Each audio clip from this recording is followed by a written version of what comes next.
来看，伫咧花莲有一个幼囡仔跋倒，伊的头竟然就卡伫咧囡仔椅内底。伊的老爸赶紧去派出所讨救兵，甲这条椅仔破坏，才顺利救出囡仔。有儿福团体就呼吁家长买囡仔的用品，得要注意敢有合格标章，而且嘛唔通放囡仔家己一个人。家长正着急，抱着一个查甫婴仔走入去花莲市丰原派出所，因为囡仔唔知为什么绊倒了，头竟然卡伫咧这种囡仔坐椅仔内面。警方摕破坏剪甲椅仔杠剪断了，头才会当伸出来。本所同仁先用衣物护住婴儿头部，避免婴儿受伤，并协同消防人员顺利将婴儿座椅拆除，婴儿也平安无事，未有受伤。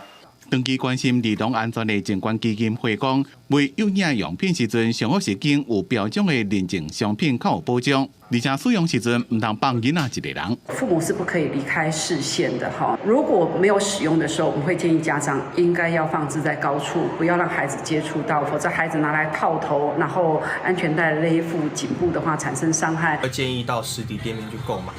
因为上面的话我们都有安全检验标章，有什么状况的话也可以找到厂商去